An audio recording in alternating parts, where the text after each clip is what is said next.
반석에 대해서 오늘 말씀드리겠습니다. 오늘 예수님께서 친히 말씀하셨죠. 어, 누가 반석이냐? 바로 어, 내 말을 듣고 행하는 자가 반석이다.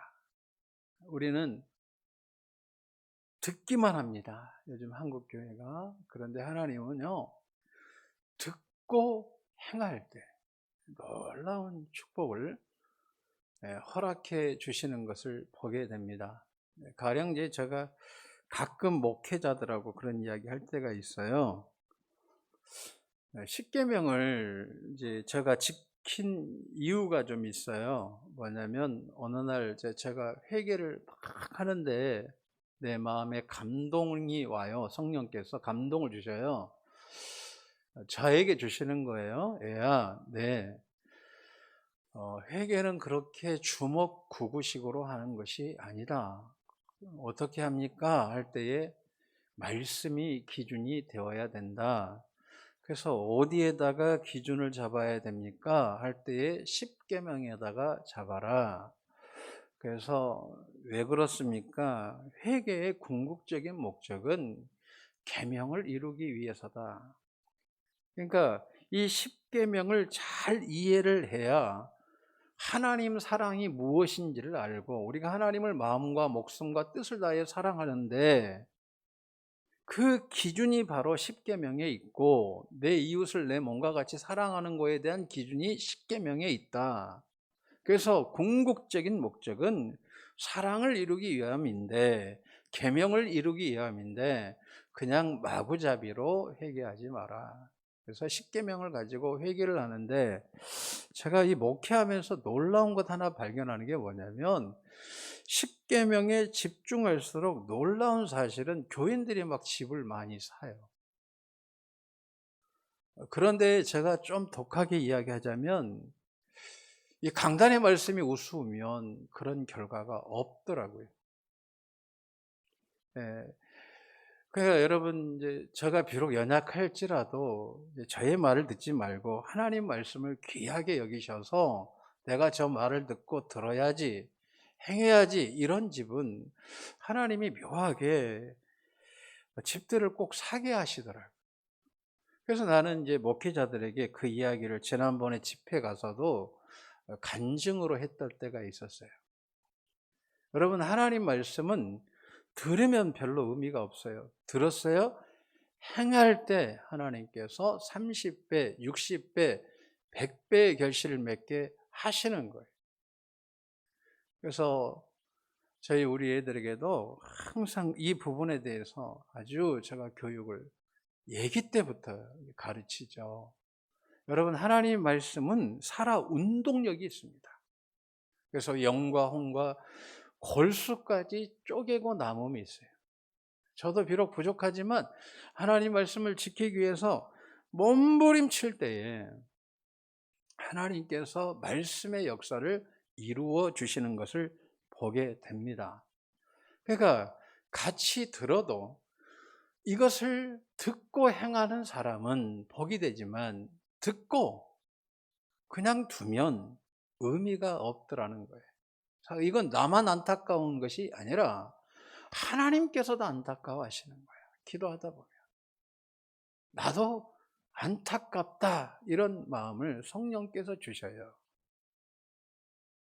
여러분, 오늘 말씀을 들었으면 그것을 귀하게 여기고 그것을 지키기 위해서 나아갈 때 하나님께서 어떤 은혜를 줘요?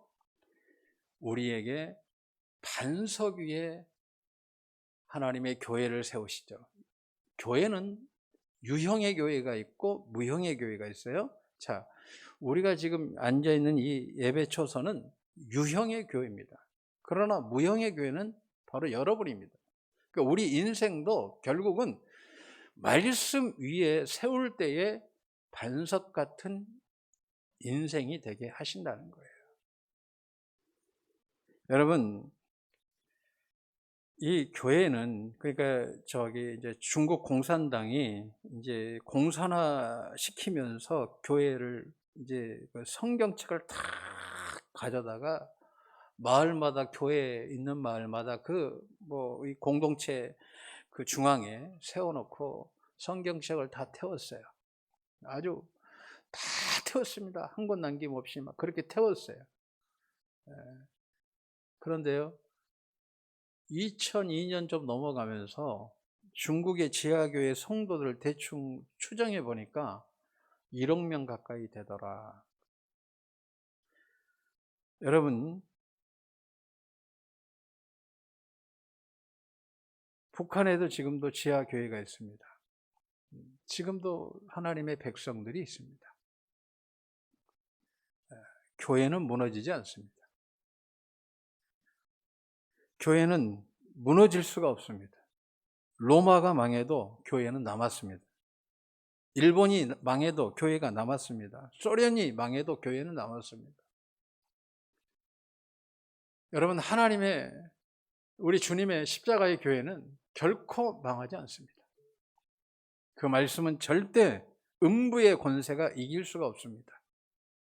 교회는 항상 교회가 태동할 때부터 교회는 쉽게 간 적이 없어요.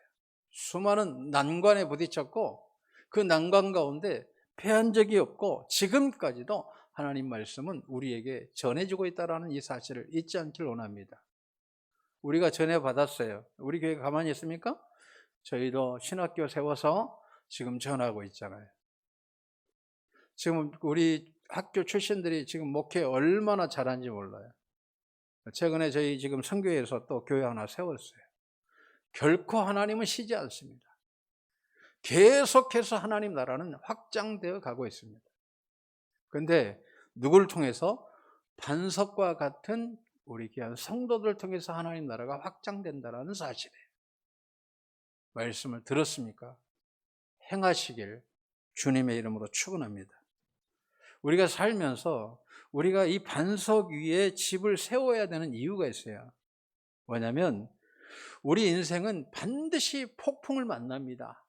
횟수는 우리가 이렇게 다를 수가 있죠. 횟수가 저 사람은 고난을 유독 많이 받은 사람, 또 적게 받은 사람도 더러 있습니다. 그러나 우리 인생의 고난은 반드시 온다라는 사실이에요. 그럴 때 우리가 반석 위에 교회가 세워져야 될 줄로 믿습니다. 두 번째는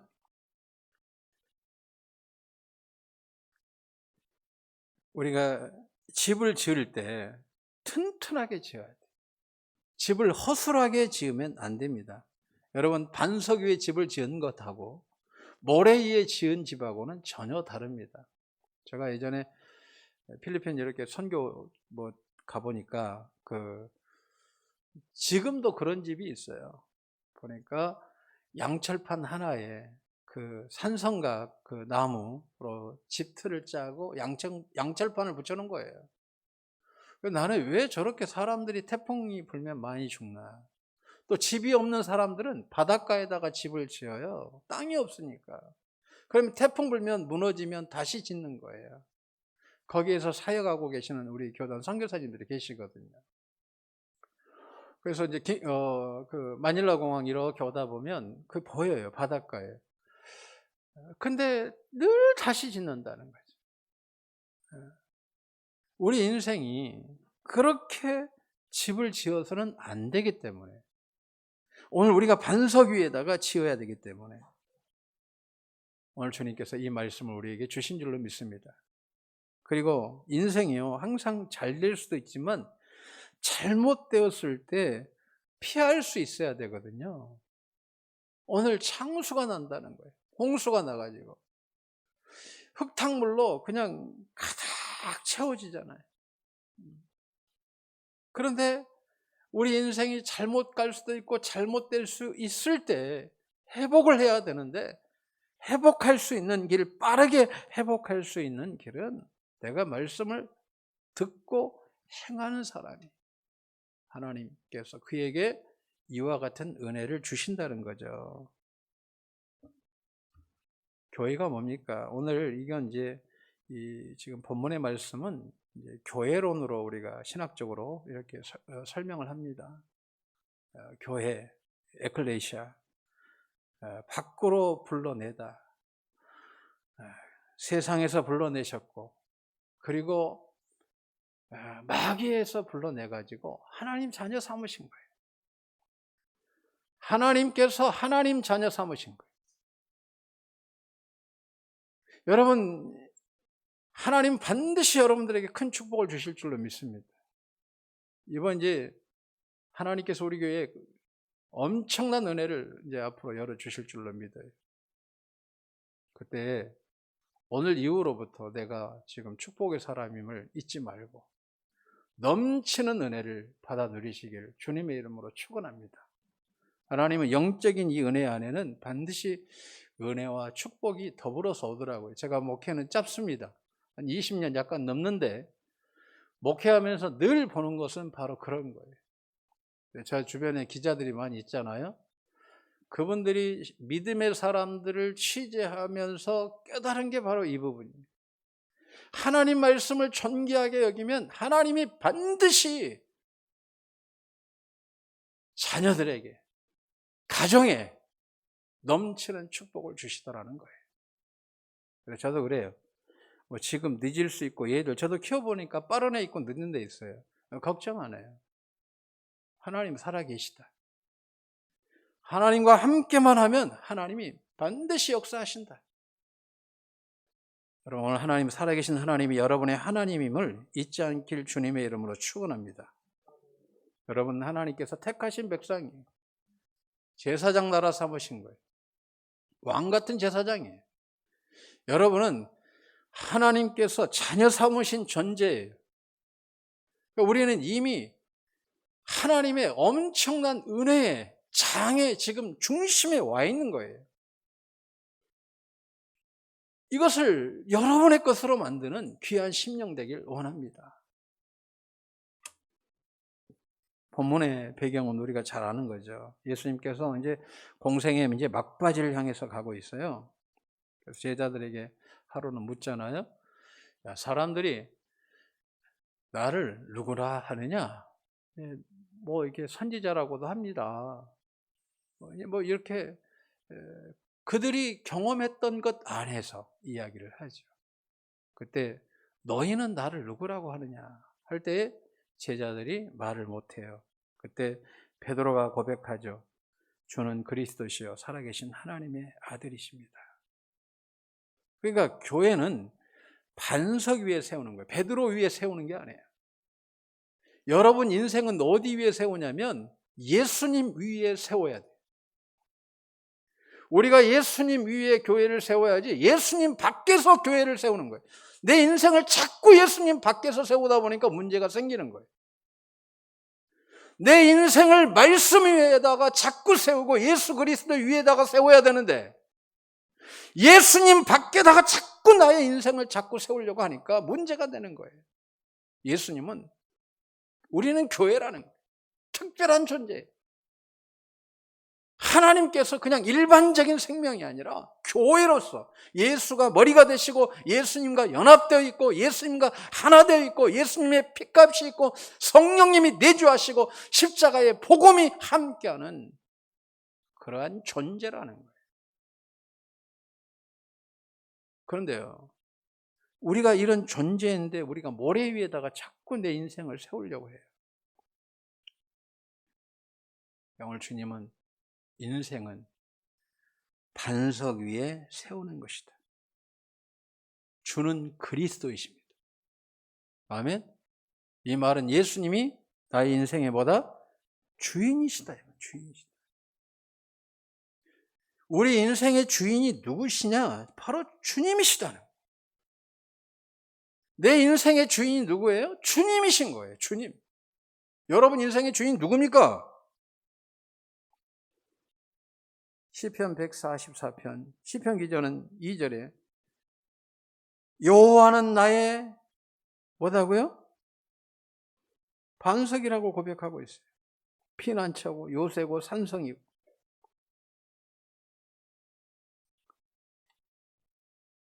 여러분 오늘 주님께서 내가 주인이야. 그래서 우리 인생은 뭐예요? 주인 되는 주님께 예배를 드리는 존재 아니겠어요? 그렇잖아요. 그러니까 주님이 반석이라는 것은 끊임없이 그분과 사랑의 교제를 이루고 그분을 높이고 그분 뜻을 이루어가고 그 말씀이 내 생명이 되는 것이 바로 반석의 인생이요, 그것이 하나님이 기뻐하시는 인생인 줄로 믿습니다. 여러분, 그러면 어떻게 할 때 이 은혜가 내 은혜가 되는지, 주님이 우리에게 반석이 되는 은혜를 우리에게 주시는데 잠언 10장 29절에 보니까 정직한 자에게, 저도 완전히 정직하지 못할 때가 많아요. 왜 끊임없이 정직하기 위해서 몸부림칩니다. 몸부림쳐요. 농담 하나도 정직하려고 애를 쓰고요. 정말 몸부림쳐요. 그런데 하나님은 그런 사람 위에게 반석이 되어 주신다, 산성이 되어 주신다고 말씀하고 있어요. 이사야서 26장 3절에 보니까 누구에게 이 은혜를 주시냐면 심지가 견고한 자에게 주신다는 거예요. 심지가 견고한 자에게 반석이 되어 주신다. 여기에서 심지가 견고하다는 것은 그저 내 아집 고집을 부려라는 게 아니에요. 하나님 말씀을 사랑하고 그 말씀을 붙들고 그 말씀대로 살기 위해서 처절하게 노력하는 것이 바로 심지가 견고한 거예요. 하나님 말씀이 오면 그냥 타협해버리는 것이 아니라 말씀 앞에 어떠한 경우에도 말씀을 붙드는 거예요.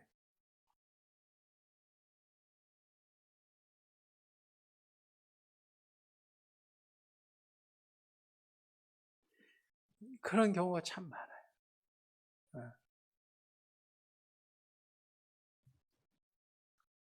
심지가 견고한 자에게 평강으로 주시고, 또 여호와께서 영원한 반석이 되어 주십니다. 또 누굽니까? 누구에게 이와 같은 은혜 줘요? 이사야서 26장 3절 4절. 여호와를 의뢰하는 자에게 이와 같은 은혜를 주시는 거예요. 내 혼자 내 지혜, 지식으로 살아가는 것이 아니라 하나님이 기도해서 음성 주실 때까지, 주님의 뜻이 내 안에 들어올 때까지 기다리고 기다리면서 기도하는 거예요. 할렐루야. 제가 우리 교회 부지 계약하면서 딱 끝나고 나니까 몸이 완전히 망가져가지고 거동조차 하기 힘들 정도로 아파버리게끔 하나님이 하시더라고요. 나는 그 이유를 몰랐는데 병원에 가보니까 내적인 부분이 너무나 망가져 있는 거예요. 내 몸 좀 추스리고 있는데 우리 청년 하나가 목사님 교회 언제 지어요? 네, 그것도 하나님께서 이제 사인을 주시더라고요. 할렐루야. 그래서 하나님의 음성을 듣고 가자. 하나님의 소리를 듣고 가자. 그럴 때 하나님께서 반석이 되어 주신다는 거예요. 여러분 가정에 문제가 생겼으면 그냥 내가 세상의 정보를 가지고 결단하는 것이 아니라 좀 기다려서 주님 알려주세요. 깨닫게 해주세요. 여러분의 애들의 문제도 마찬가지예요. 가정의 문제도 마찬가지예요. 미래에 대한 것들도 물어보세요. 하나님 어떻게 해야 됩니까? 깨닫게 해주세요. 우리 하나님은 한 번도 외면하지 아니하시고 여러분을 끝까지 지켜주시는 하나님이신 줄로 믿습니다. 물어보세요, 제발. 물어보시라고요, 하나님. 그래서 들었어요. 행하면 되는 거예요. 그 반석이 되는 거예요. 근데 우리는 대체적으로 너무 급해요. 근데 이 성경은요, 하나님의 응답은 급할 때도 있지만 대체적으로 우리가 충분한 시간을 갖게 하셔요. 충분한 교제를 하나님이 하길 원하시는 거예요. 근데 우리는 교제하지 않고 가가지고 지금 빨리 와서 하나님 내 일 좀 지금 도와주라 이거예요. 빨리 오셔서 내 일을 지금 해결하라는 거예요. 빨리 하나님이 오셔서 지금 내 일을 빨리 해결해 주셔야지 좋은 하나님이시. 여러분, 하나님은 한 번도 안 좋은 적이 없어요. 항상 좋으신 하나님, 참 좋으신 하나님, 사랑의 하나님이에요. 그분은 여전히 여러분을 사랑하십니다. 그런데 우리 인생을 내가 결정하는 것이 아니라 반석 위에 서서 하나님의 뜻대로 이루어지길 원하시는 거예요. 하나님의 뜻이 이루어지길 주님의 이름으로 축원합니다. 나홈서 1장 7절에 보니까 자기에게 피하는 자들에게 산성이 되어주신다. 어려움 당하면, 힘들면 하나님께 들어가세요. 하나님께 들어가세요. 어려움이 오면 근심할 시간에 좀 하나님께 기도하세요. 근심하지 말고 하나님께 가세요. 하나님 힘들어요. 어려워요. 그러면 하나님께서 그것을 도와줄 사람을 붙여주시든지 도와줄 환경을 만들어주시든지 아니면 성령의 충만한 은혜로 하나님의 역사로 해결해 주실 줄로 믿어요. 하나님 반드시 여러분의 기도를 외면하지 아니하십니다. 하나님은 여러분과 대화하기를 너무나 좋아하셔요. 여러분을 얼마나 사랑하셨으면 독생자를 십자가에서 죽여버렸을까요? 그러면서 우리에게 하시는 말씀, 내가 독생자 예수, 내 생명과 같은 예수를 내가 누구를 위해서 줬어요? 한번 따라하겠습니다. 나에게 주셨다. 주님은 여러분을 사랑하십니다. 그분이 여러분을 구원해 주셨습니다. 하나님 자녀 삼아 주셨습니다. 여러분은 그분의 자녀입니다. 근데 그분이 와서 좀 대화 좀 하자는 거예요. 좀 나하고 이야기 좀 하자. 나하고 좀 대화 좀 하자. 왜 너 요즘에 입 다물고 있니? 그렇게 힘들면서 왜 입 다물고 있어? 그렇게 아프면서 힘들겠어? 그렇게 외로우면서 입 다물고 있니? 주님이 얼마나 답답하시겠어요? 오늘 이 예배 시간 끝나고 온전한 주님 앞에 좀 말 좀 하세요. 아멘? 좀 말 좀 하세요. 아마 마음에 감동 감아주시든지 환경으로 아니면 다른 사람으로 성령님을 통해서 또 꿈으로 내지는 환상으로 다양한 각도로 하나님은 역사하신단 말이에요. 알아들을 때까지 알아들을 수 있도록 다양한 환경을 통해서 하나님의 역사하심을 통해서 우리로 깨닫게 하실 때 그때 아무 말 하지 말고 하나님의 뜻이면 좀 순종하면서 여러분의 가정의 문제, 직장의 문제, 인간관계의 문제, 미래에 대한 문제 좀 맡기시고 음성 듣고 그분이 해결해 주신다고 하잖아요. 듣고 계시잖아요. 그분이 열어주신다고 하잖아요. 지켜주신다고 하잖아요. 그러니까 좀 제발 그분 의지해서 우리 모든 것들을 좀 맡기시는 귀한 시간 될 때 우리 인생이 반석과 같은 인생이 될 줄로 믿습니다. 기도드리겠습니다.